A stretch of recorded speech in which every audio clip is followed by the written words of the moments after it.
Hello viewers, welcome to English YouTube channel. आप सबों का इंग्लिश यूट्यूब चैनल में बहुत बहुत स्वागत है। आज हम लोग प्रेजेंट टेंस का जो अगला रूप है, जैसे कि पिछले क्लास में हम लोगों ने देखा था सिंपल प्रेजेंट टेंस, जो कि हम ऑलरेडी देख चुके हैं। तो उसी अभी प्रेजेंट टेंस का ही अगला जो सेकंड रूप है उसको हम देखेंगे, जो है कि सिंपल प्रेजेंट कंटिन्यूअस टेंस। अर्थात सिंपल प्रेजेंट कंटिन्यूअस टेंस में हम लोग इसमें देखेंगे कि इस टेंस में किस प्रकार के वाक्यों को शामिल किया जाता है या फिर किस प्रकार के वाक्यों का प्रयोग होता है। सिंपल प्रेजेंट कंटिन्यूअस टेंस में हम देखेंगे कि वैश्य वाक्य इसमें शामिल किया जाता है, जो कि काम पास्ट में स्टार्ट हुआ हो या प्रेजेंट में, लेकिन वो काम चल ही रहा है। वो काम अभी लगातार क्या है, काम एकदम जारी है। काम क्या है, जारी है, मीन्स वो चल रहा है। That means work is going on, work is going on, going on. तो वैसे टेंस, कंटिन्यूअस टेंस में वैसे शब्दों को या वैसे वाक्यों को शामिल किया जाता है जो कि काम जारी है, means it is going on, या फिर काम चल रहा होता है। उसे ही हम क्या बोलेंगे, प्रेजेंट कंटिन्यूअस टेंस। इसको हम लोग देखते हैं कि क्या कहता है। So this tense is used to express action that is, यहाँ एक थोड़ा स्पेस नहीं दिया गया है तो आप लोग इसको ध्यान में रखिएगा। That is currently in progress. That means this tense is used to, means इस टेंस में, मीन्स कौन सा टेंस, प्रेजेंट कंटिन्यूअस टेंस में वैसे वाक्यों को या वैसे सेंटेंस को शामिल किया जाता है जो काम मीन्स एक्शन वो अभी करंट में है, मीन्स वर्तमान में वो प्रोग्रेस में है। दैट मीन्स वो चल रहा होता है। काम क्या हो रहा है, चल रहा है।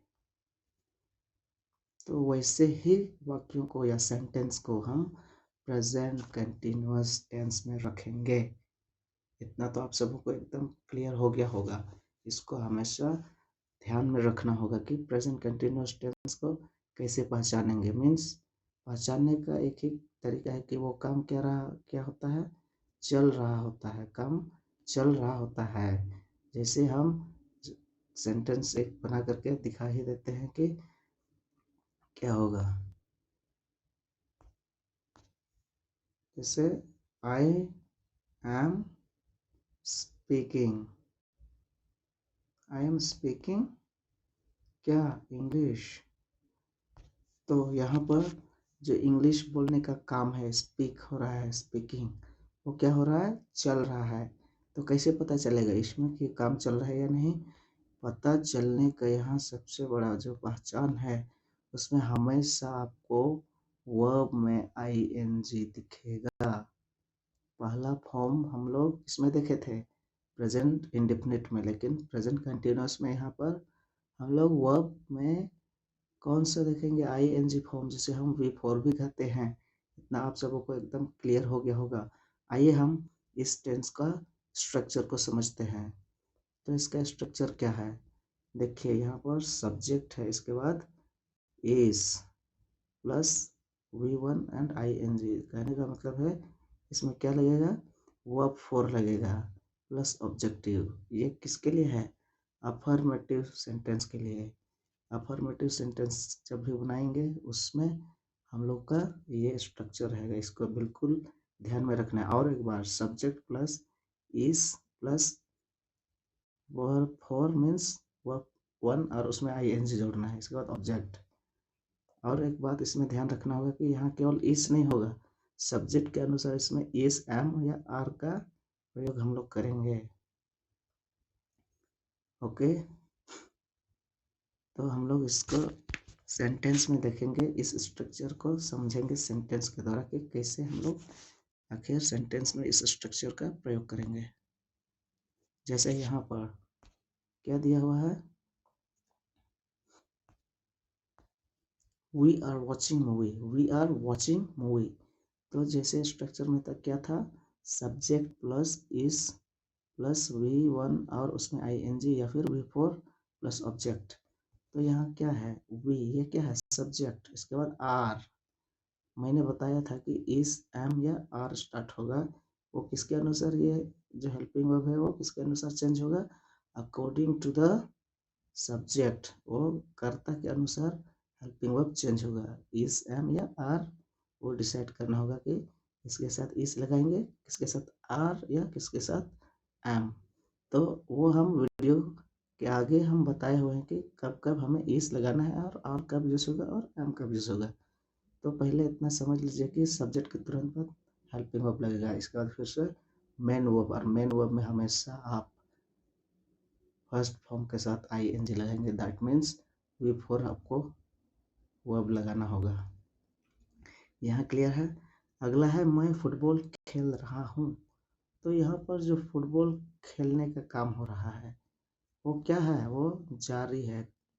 जो फुटबॉल खेलने का काम है वो it is going on, means अभी खेल ही रहा है। इसका सेंटेंस क्या बना हुआ, आई एम प्लेइंग फुटबॉल। यहाँ देखिए आई के साथ क्या लग गया, एम। तो ये सब आप लोग जितना प्रैक्टिस करेंगे, प्रैक्टिस करते करते है वो इजी हो जाएगा, आप लोग के लिए आसान हो जाएगी कि कब एम लगाना है, आर कब लगेगा और इस कब लगेगा। इसमें कोई बड़ी इश्यू नहीं है, पहले आप लोग स्ट्रक्चर को समझने का प्रयास कीजिए। Okay, so I am playing football, I am playing football में क्या है, सब्जेक्ट है, हेल्पिंग वर्ब है, फिर मेन वर्ब, इसमें फिर से आ गया है आईएनजी। तो यही आप लोग इसको पहचान कर सकते हैं कि हमेशा प्रेजेंट कंटिन्यूअस टेंस में वर्ब में आईएनजी लगना है। इसके बाद ऑब्जेक्ट। इतना आप लोगों को एकदम अच्छी तरीके से समझ में आ गया होगा। तो आइए फ्रेंड्स, हम अगले स्टेप्स देखते हैं कि आगे हम इसको और भी अच्छी तरीके से समझेंगे। तो यहाँ वही जो पीछे सेंटेंस में देखे उसी को नेगेटिव में किस प्रकार से बनाएंगे। नेगेटिव सेंटेंस बनाने के लिए, नेगेटिव सेंटेंस बनाने के लिए हम किस प्रकार से उसको बनाएंगे। तो नेगेटिव सेंटेंस बनाने के लिए हम देखिए वहाँ यहाँ सेम सेंटेंस दिया हुआ है, लेकिन इसी सेंटेंस को हम लोग किस प्रकार से बनाएंगे, इसका जो स्ट्रक्चर आप लोग को मिलने वाला है आगे वीडियो में। तो पहले इसको हम कैसे बनाएंगे इसको देख लेते हैं। तो we are watching movie, we are watching movie को हम इसका नेगेटिव बनाते हैं। वी आर के तुरंत बाद क्या लगेगा, नॉट। इसके बाद यहाँ जो है सेम एज इट इज लगेगा।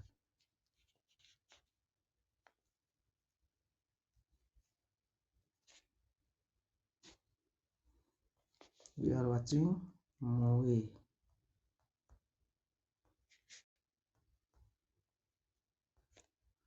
बस इतना ही होगा, इसमें इतना तो सबको क्लियर हो गया होगा। यहाँ क्या है हम देखते हैं, वी आर, इसके बाद आर के तुरंत बाद यहाँ क्या लग रहा है, नॉट। इसके बाद आगे जो सेंटेंस में दिया हुआ है उसी को लगा देना है। हो गया हमारा सेंटेंस कंप्लीट, नेगेटिव वाला। अगला सेंटेंस क्या है, I am playing football. I am playing football आप लोग सबको बनाने के लिए कोशिश करेंगे, आपने खुद से इसको बनाएंगे। तो आप लोग इसको कमेंट कीजिएगा कि आई एम प्लेइंग फुटबॉल का क्या होगा। सबको कमेंट करके मुझे बताइएगा कि आई एम प्लेइंग फुटबॉल इसका नेगेटिव सेंटेंस कैसे बनेगा। मैं कमेंट आप लोगों को देखूंगा और मैं आप लोगों का कमेंट देख करके पहचानने का प्रयास करूंगा कि कितने बच्चे समझ रहे हैं या नहीं समझ रहे हैं। ओके, हम इसको अगला वीडियोस में ज़रूर इसके बारे में डिस्कस करेंगे। जब अगला वीडियोस आएगा, अगला सेंटेंस टेंस का जो अगला फॉर्म आएगा उसमें हम आई एम प्लेइंग फुटबॉल के बारे में ज़रूर डिस्कस करेंगे। तो ये आप लोग के लिए एक प्रकार से होमवर्क है, तो आप लोग इसको ज़रूर से ज़रूर कमेंट करके बताइएगा नेगेटिव सेंटेंस बना करके। ओके, अब हम लोग आगे देखते हैं। अब यहाँ पर इंट्रोगेटिव कैसे, इंट्रोगेटिव किस प्रकार से हम कोई भी सेंटेंस को इंट्रोगेटिव फॉर्म में चेंज करेंगे। तो इंट्रोगेटिव फॉर्म में चेंज करने के लिए क्या है, सबसे पहले इज, एम, आर, ये सबसे पहले हमारा शुरू में आएगा। कोई भी इंट्रोगेटिव सेंटेंस हम बनाएंगे तो उससे हम पहले क्या करेंगे, इस, एम, आर जो कि हेल्पिंग वर्ब है उसको शुरू में लिखना होगा। इसके बाद हमारा क्या होगा, सब्जेक्ट। इसके बाद फिर वी फॉर्म, V4 यहाँ ब्रैकेट में दिया हुआ कि V1 और उसमें ING जरूर से ऐड करना है, दैट मीन्स उसमें ING के साथ V4 बनेगा। इसके बाद ऑब्जेक्ट में यहाँ क्योंकि हम इंट्रोगेटिव बना रहे हैं तो यहाँ पर ज़रूर से ज़रूर आप लोग इंट्रोगेटिव का साइन दीजिएगा, क्वेश्चन मार्क्स। ओके, तो ये हुआ हमारा इंट्रोगेटिव। कोई भी सेंटेंस को इंट्रोगेटिव में कैसे बदलना है उसके लिए ये हमारा क्या है, स्ट्रक्चर। अब हम लोग इसके अनुसार, इस स्ट्रक्चर के अनुसार कोई सेंटेंस बना करके देखते हैं। तो जैसे मान लीजिए यहाँ इस से ही बनाते हैं, तो इससे कैसे बनेगा हमारा, जैसे कि is he speaking English, is he speaking English.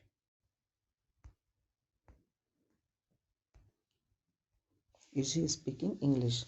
तो यहाँ मैं बार बार स्पीकिंग या स्पीक इंग्लिश का जिक्र इसलिए कर रहे हैं कि हम लोग इस वीडियो में इंग्लिश सीखने का काम कर रहे हैं, इसलिए इस सेंटेंस को मैं ले रहा हूँ ताकि और भी जल्दी आसानी से और अच्छी तरीके से समझ में आ जाए। तो यहाँ इस सेंटेंस में क्या दिया हुआ है, इज ही। इज के तुरंत बाद यहाँ जैसे कि सब्जेक्ट था तो यहाँ ही क्या है, सब्जेक्ट। इसके बाद V4 ING फॉर्म में लगा हुआ है। इसके बाद ये जो इंग्लिश है ऑब्जेक्ट के रूप में काम कर रहा है। तो इस प्रकार से हम कोई भी सेंटेंस को किस प्रकार से इंट्रोगेटिव में चेंज किए, यहाँ इस का प्रयोग करके हम इस सेंटेंस को इंट्रोगेटिव में बदले हैं। और हम इसका और एग्जांपल देखते हैं। अब एम से है, तो एम आई स्पीकिंग क्या हो जाएगा, English.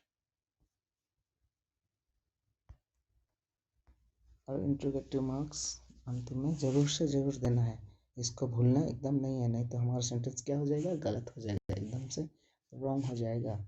So please keep in your mind, don't forget to put question marks. Okay okay, तो इस स्ट्रक्चर को आप लोग समझ गए होंगे। आगे हम लोग इस स्ट्रक्चर को और भी अच्छी तरीके से समझने के लिए कुछ सेंटेंस को देखेंगे और उसको हम इंट्रोगेटिव फॉर्म में चेंज करेंगे।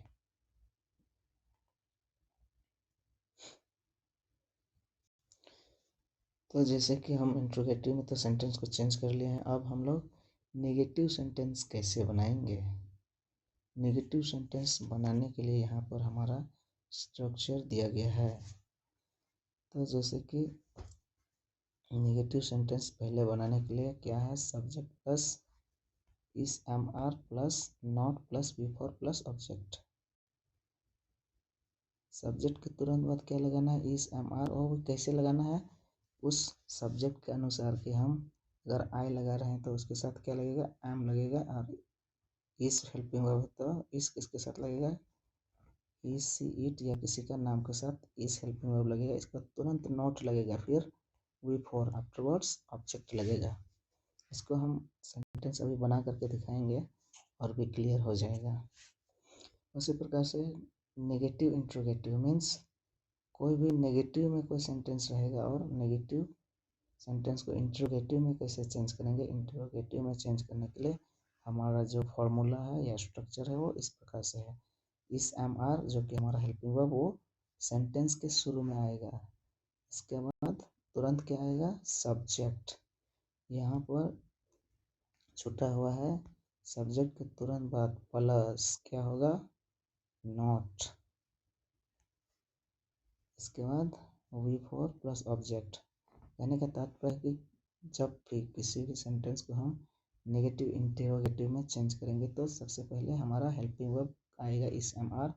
इसके बाद सब्जेक्ट आएगा, कोई भी सब्जेक्ट जो कि हम आप लोगों को बताए हैं कि किसके साथ ये किस इस और किसके साथ एम या किसके साथ आर लगेगा, I we you he she it या कोई नेम, वो सभी सब्जेक्ट के रूप में यहाँ काम करेंगे। इसके बाद तुरंत यहाँ नॉट का प्रयोग करेंगे, जो कि यहाँ स्ट्रक्चर में प्रिंट करने में मिस्टेक हो गया है। तो यहाँ मैं लिख दिया हूँ नॉट के सब्जेक्ट के तुरंत बाद क्या लगेगा, नॉट प्लस V4 लगेगा, फिर ऑब्जेक्ट।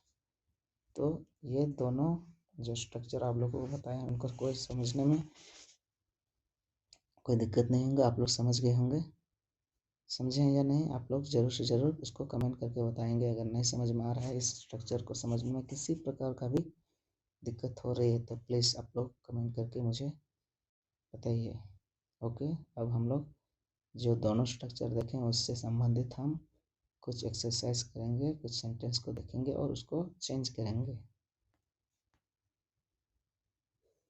ओके, यहाँ एग्जाम्पल है, I am learning English, that means मैं इंग्लिश सीख रहा हूँ। तो इसको हम किस प्रकार से इंट्रोगेटिव फॉर्म में चेंज करेंगे या फिर नेगेटिव में बनाएंगे। यहाँ दो स्ट्रक्चर आप लोगों को बनाए। सबसे पहले तो यहाँ आई एम लर्निंग इंग्लिश, इसको नेगेटिव में हम बनाते हैं। इसके बाद फिर इसको नेगेटिव इंट्रोगेटिव में बनाएंगे। तो देखिए कैसे बनता है इसका। तो यहाँ बनेगा, क्या बताए थे, ये जो हेल्पिंग वर्ब है वो सेंटेंस के शुरू में आ जाएगा। तो कैसे बनेगा, एम आई नॉट लर्निंग, क्या हो जाएगा, English. Am I not learning English, और यहाँ क्वेश्चन मार्क। ये हो गया हमारा क्या, नेगेटिव इंट्रोगेटिव। और नेगेटिव सेंटेंस बनाएंगे। इसको नेगेटिव बनाएंगे तो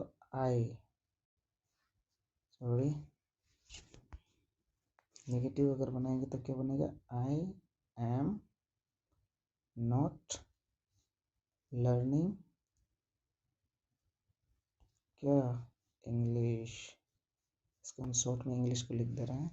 तो ये हमारा हो गया कौन सा, नेगेटिव सेंटेंस हो गया। और इंट्रोगेटिव तो आप लोग को बना ही दिया कि नेगेटिव इंट्रोगेटिव कैसे बनेगा। अब हम लोग दूसरा सेंटेंस को देखते हैं कि ये किस प्रकार से चेंज होगा। अगर ये जो दूसरा सेंटेंस है इसको हम नेगेटिव में बनाएंगे तो क्या हो जाएगा, you are not speaking English, you are not speaking English.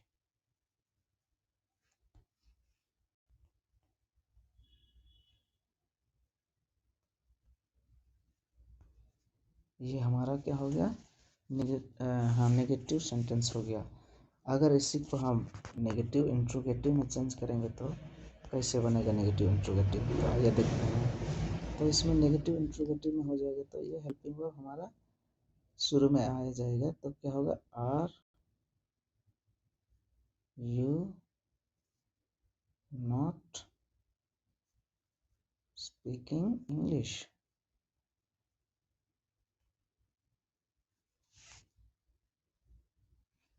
और यहाँ हमारा क्वेश्चन मार्क्स आ जाएगा। तो इसका नेगेटिव इंट्रोगेटिव में क्या बन गया, are you not speaking English. और इसको हम नेगेटिव बनाए तो you are not speaking English. इस प्रकार से मैंने दोनों जो स्ट्रक्चर था उनको एग्जाम्पल के द्वारा अच्छी तरीके से बता दिया हूँ। आप लोग समझ गए होंगे। I hope you all are understood very well. आइए अब हम आगे बढ़ते हैं। अब यहाँ बहुत ही अच्छा एग्जाम्पल के रूप में दिया गया है कि कैसे हम लोग एम किसके साथ यूज़ करेंगे और एस किसके साथ यूज़ करेंगे और आर किसके साथ यूज़ करेंगे। इसको हम अच्छी तरीके से समझाएंगे आप लोगों को। जैसे कि दिया हुआ है यहाँ पर एम, इस, आर, ये सब क्या है, हमारे हेल्पिंग वर्ब है। लेकिन जब भी इनको हम इंट्रोगेटिव में कोई भी सेंटेंस को चेंज करेंगे तो ये सभी जो एम, इस और आर है वो क्या हो जाएगा, शुरू में आ जाएगा। किसके साथ, अकॉर्डिंग टू द सेंटेंस। जैसे कि अगर कोई भी सेंटेंस ये सभी ही शीट या कोई नेम सिंगल नेम हो, अगर सिंगल नेम हो तो इन सभी के साथ कौन सा हेल्पिंग वर्ब यूज होगा, इस। और इंट्रोगेटिव में बनाएंगे तो इस ही शुरू में आएगा। और आई का बात हुआ, ये जो आई है इसके साथ हमेशा हेल्पिंग वर्ब एम का यूज होगा। और इंट्रोगेटिव बनाएंगे तो एम शुरू में आ जाएगा, सेंटेंस के शुरू में एम आ जाएगा। इतना सबको क्लियर है। इसके बाद आर का बात हुआ, आर कब यूज करेंगे, जब भी यू, दे और एक वी है, ये सभी सब्जेक्ट के साथ हमेशा हम हेल्पिंग वर्ब किसको यूज करेंगे, प्रेजेंट कंटिन्यूअस टेंस में आर को। और जब भी इंटरोगेटिव बनाएंगे तो यही आर शुरू में आ जाएगा, सेंटेंस के शुरू में आएगा। इतना सबको क्लियर है। यहाँ आप लोगों का लिखा भी हुआ है, इसको एकदम याद रखना है कि आई एम किसके साथ यूज़ करेंगे, आइस किसके साथ और आर किसके साथ यूज़ करेंगे। इतना आप सबों को एकदम क्लियर हो गया होगा। यहाँ तक समझने में आप लोगों को कोई दिक्कत? अगर किसी प्रकार का दिक्कत हो तो आप लोग प्लीज़ कमेंट करके मुझे ज़रूर से ज़रूर बताइएगा। और साथ ही साथ आप लोग इस चैनल को लाइक कीजिए, वीडियोस को लाइक कीजिए और सब्सक्राइब कीजिए। इससे क्या होता है कि जो मेरा कॉन्फिडेंस है, जो हम और अच्छे तरीके से आप लोगों के लिए वीडियोस को बना करके लाएंगे, और इससे मेरा जो कॉन्फिडेंस और कॉन्फिडेंस लेवल बढ़ता है। तो प्लीज़ लाइक करना वीडियोस को ना भूलें और साथ ही साथ चैनल को सब्सक्राइब कीजिएगा। तो डियर स्टूडेंट्स, हमारा जो वीडियोस था यहीं तक हमारा समाप्त होता है। आई होप आप लोग अच्छी तरह से समझ गए होंगे। So dear students, on this way our present continuous tense class is over. I hope you all are understood. So thank you and have a great day.